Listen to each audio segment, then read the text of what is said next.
given a tweet right after the fight. Any response to Terence Crawford, who had something to say? We ain't worried about retired. You know, we focus on test and taking over this division. We ain't worried about no retired fighters.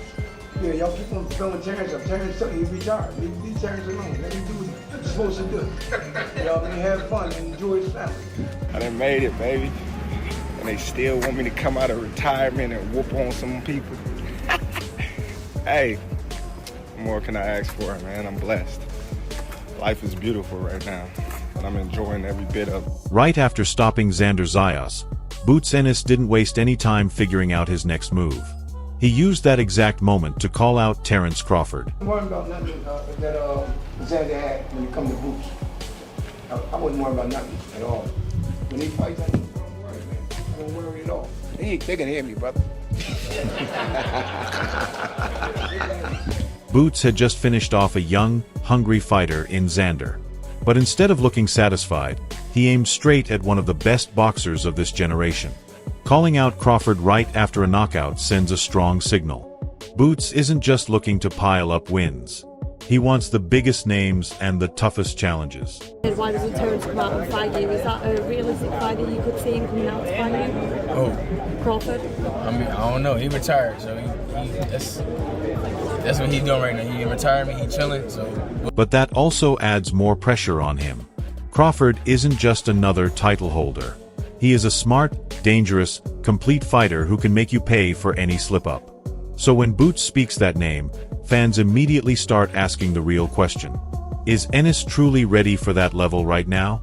Or did the Xander knockout make him feel more unbeatable than he actually should? You're different than even him or any other fighters, but what is different about Jaron Ennis than a Terence Crawford or anyone else for that matter, but specifically Terence? I'm just different. Y'all know I'm different. But I remember a couple weeks ago, there's a Gillian Wallow put out a video, and Bud was on the other side saying, I would knock the Boots out. Like, did you watch that, and what was your reaction to that? Oh, man, I'm in camp. I don't even worry about what he retired. I ain't worry about what going on. I'm like that. I'm focused on tasking him, and that's the end. Terence Crawford responded to Boots Enis's win, and his reaction made the whole Crawford versus Boots conversation even more interesting.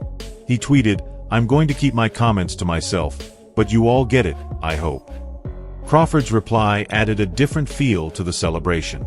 Boots got the victory and made a statement, but Crawford reminded everyone that calling his name brings a completely different kind of pressure. Then Boxing Massacre tweeted, "Terence Crawford is an OG savage. Boots is overrated, but would have ended his career. That fraud Jaron Ennis should never mention Bud's name in his life." Then Rick Glazer gave one of the sharpest reactions to the whole Boots Enis and Terence Crawford debate. He said, "Do any of you still think Enis beats Crawford, because Crawford would stop Enis? A blind man can see that Enis has a shaky chin. He was wobbled 3 times versus Zayas, a non-puncher." Rick was not impressed enough by the stoppage to say Boots is ready for Crawford. Instead, he focused on the moments where Xander was able to land, hurt him, and make people question his chin. So while some fans looked at the fight and saw Boots making a statement, Rick saw warning signs. In his view, if Zayas could wobble Enis, then a sharper and more dangerous fighter like Crawford would not just expose those openings, he would finish the job. According to Boxing Barbecue, "I don't think we will get this fight now that Crawford is retired. But as Boots moves on, people will always compare their careers." But Ray Jackson reacted from the other side of the debate and made it clear that he still believes in Boots Enis against Terence Crawford. He tweeted, "Boots Enis will beat the ___ out of Crawford." That reaction shows why this debate is not going away. While some people are pointing at Boots's defensive mistakes and saying Crawford would stop him, others still believe Enis has the size, power, speed, and youth to give Bud real problems. Ray's tweet was short, but the message was direct. He is not buying the idea that Crawford is automatically too much for Boots. Then Nagy reacted by turning the Boots Enis and Terence Crawford debate into a question for the whole boxing community. He asked Boxing Twitter, if Terence Crawford came out of retirement right now, does he beat Boots? That question shows exactly where the conversation went after Boots stopped Xander Zayas. Instead of everyone only celebrating the knockout, fans immediately started comparing Enis to Crawford. Some people believe Boots is younger, stronger, and active enough to give Bud serious problems. But others think Crawford's timing, experience, defense, and ring IQ would expose every mistake Boots showed against Xander. After Crawford said he would keep his comments to himself, Boots did not sound bothered by it. On his side, he had just stopped Xander Zayas, made a statement, and called out the biggest name people keep measuring him against. So when Crawford laughed and hinted that he saw something, Boots treated it like another reason to push for the fight. I come back to the corner, he like, yo, man. Yo, man, stop playing. I'm like, Yeah, he like to have fun though. From Boots's point of view, Crawford can joke around online and suggest he sees weaknesses, but if he's officially retired, then there's no real fight to back that up. That's why Boots's response carried more weight. He was essentially challenging Bud directly, saying that if Crawford truly believes he can beat him, then he should step back in the ring and prove it instead of watching from the outside. We're on the show with Gilly, and he mentioned a bunch of names and just said, you know, are they going to be easy work or not? He said easy work to everybody, including Terence Crawford. You know, obviously he's had comments to Gilly about saying, you know, that he tried to make a fight with you. You were too young at the time. That's what your team said. Do you think any of this talk gets to a point where you get him to come out of retirement and face you? He made it plain that he doesn't care who stands across from him. Whether it's Terence Crawford or anybody else, he is confident he will win. That answer wasn't just about calling out Bud. It was Boots making it known that the opponent's name doesn't change his approach. If Crawford wants the fight, he's prepared. If another top contender wants it, he's prepared for that too. Well, I want to get into some early Jaron life, like young, but being that you talked about that, I want to mention, because you're so talented in the ring, right? Yeah. Right away, as soon as you emerge, the boxing pundits and the public had to match you up with a Terence Crawford, right? Who was at the top of the game right now, because they couldn't see anybody else that could compete with him. So did you take that as a compliment? I mean, I really don't be paying that too much mind. Like I be me. You know, I do this for me and my family type stuff. Like, Right. I know I got to carry my legacy. Right. And my brothers did it, you know, at a high level. My dad did it, so I just want to take my next into the next level. So I ain't really next level. So I really wasn't like too. When I was coming, I really wasn't too worried about who was this, who was that. Like, you was focused on what you was trying to do. I know my task in hand. My task in hand was coming up. At that time, I was fighting at 47. Then Boots Ennis responded with the kind of confidence you would expect from a fighter who truly believes he can handle anyone. You showing us you can switch hit and all of that and do it great from both sides, and I guess that's probably why Canelo welcomed you into camp for when he was gonna fight Crawford. But how did that come out? Did you guys call them?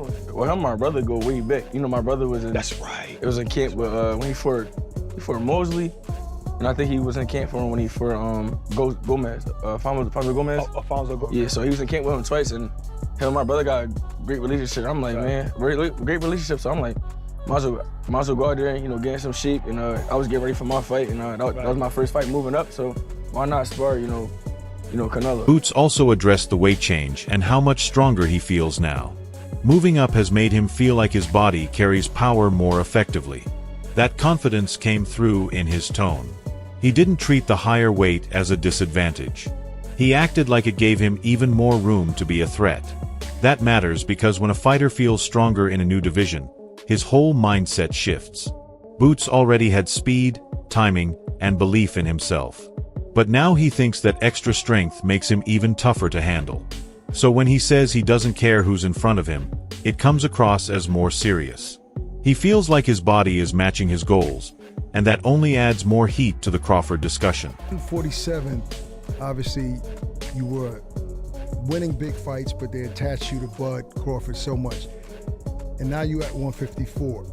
Do you feel a lot stronger at that weight? Like, is it really that weight difference? Does it make a big difference, like making weight? Yeah, for sure. I feel way stronger at this weight class. I should have probably been moved up, but as you know, I was staying down there, you know, trying to, you know, be undisputed down there, and those guys were down there playing around, and so I had to, you know, move up, and then I think that was the best decision I made, because I think I would have stayed at that weight for too long. I said, there's part of you still wish you can fight him. He's a retired fighter. If he come back, he come back. No, I'm different. I'm trying to tell you. I'm different. That, but I'm different. Bud different, man. I'm different.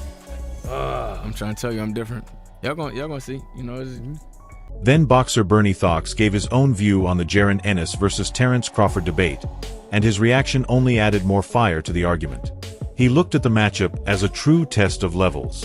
Boots has youth, size, speed, and confidence, especially now that he feels stronger at the new weight. But Crawford is the type of fighter who doesn't just rely on power. He studies, adjusts, sets traps, and makes opponents pay for every mistake. That's why this debate is so intense. Boots can look dangerous against almost anyone. But Crawford is not just anyone. I want to ask you that question first. I want to ask you that question first. Can you answer that for me, Boots? If you see this interview and everybody's talking, or Boots fans, or whoever it is, and everybody getting mad at me, I'm just asking you, if you're the #1 contender for Errol Spence, why would you let Bud Crawford take your spot?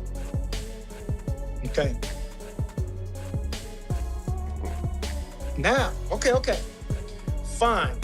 I commend you on that, because let's just say you wanted those guys to fight for that way you can be undisputed. Okay, I'm going to let those guys fight because,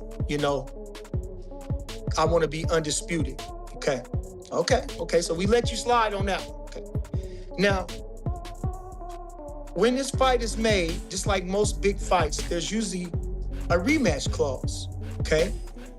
So with these type of superstar fighters, we know they fight, infrequently. They fight less. They're not gonna. It's not gonna be immediate. It's not gonna be. So let's say they fight. How much do you think the time would be for the rematch to happen? Because, like I said, it was a huge fight. So Bernie's point took the conversation beyond simple hype.